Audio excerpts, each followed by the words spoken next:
આગળ વધી અમદાવાદની વાત કરવી છે, જ્યાં વરસાદ તો બંધ થયો છે, પરંતુ હાલાકી હજુ પણ અમદાવાદવાસીઓ માટે યથાવત છે।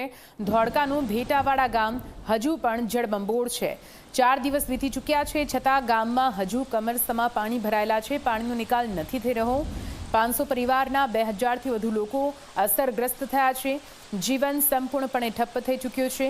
4 દિવસ વીતી ગયા છે, છતાં પણ હજુ તંત્રની કોઈ મદદ અહીં નથી પહોંચી। આ દ્રશ્યો આપ જોઈ રહ્યા છો। આપ જુઓ, જાણે બેટમાં ફેરવાયું હોય તે પ્રકારની પરિસ્થિતિ। અમદાવાદ જિલ્લાના ધોળકાનું ભેટાવાડા ગામ, જે હજુ પણ કેવી રીતે પાણીમાં ડૂબેલું છે તે દ્રશ્યો જુઓ। એવું નથી કે 2-4 લોકો અહીં રહે છે। 4 દિવસથી 500 પરિવારના 2000થી વધુ લોકો આ પાણીમાં ફસાયેલા છે। તંત્ર દ્વારા હજુ સુધી કોઈ મદદ નથી પહોંચી। વધુ માહિતી સાથે સંવાદદાતા ગૌરવ જોડાઈ ગયા છે। ગૌરવ, અમદાવાદનું આ ભેટવાડા ગામ જે બેટમાં ફેરવાયું છે, વરસાદ તો ઊભો રહી ગયો છે, પરંતુ પાણી નથી ઓસર્યા।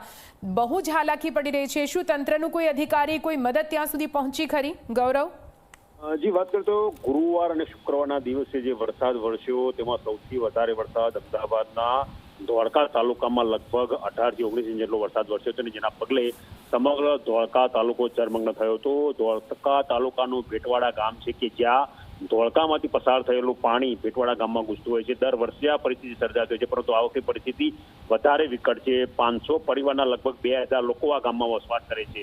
ધોળકામાંથી જે પાણીનો નિકાલ કરવા માટે નાળું તોડવામાં આવ્યું હતું, તે પાણી ભેટવાડા ગામમાં ગયું હતું। 3 દિવસથી પ્રશાસન દ્વારા કોઈ પણ પ્રકારનો સંપર્ક થઈ શક્યો નથી। લોકોને ખાવા પીવાના અને પીવાના પાણીની ભારે હાલાકી પડી રહી છે। વરસાદનું જે પાણી છે તે પાણી ઉકાળીને લોકો પીવા માટે મજબૂર બન્યા છે। લગભગ કેડથી ઉપરના પાણી હતા, પાણી ઓછરા છે, પરંતુ હજુ સુધી તેમની પ્રાથમિક સુવિધાની કોઈ વ્યવસ્થા થઈ નથી। કેટલીક સ્થાનિક સંસ્થાઓએ કે જેઓ રામરોટી ચલાવે છે તેમને સંપર્ક કરીને જમવાનું પહોંચાડવાની વ્યવસ્થા કરી છે, પરંતુ કહી શકાય કે વરસાદ છે તે ભેટવાડા ગામને સંપૂર્ણ જળમગ્ન કરી ચૂક્યો છે। જી બિલકુલ, આભાર પૂરી માહિતી માટે।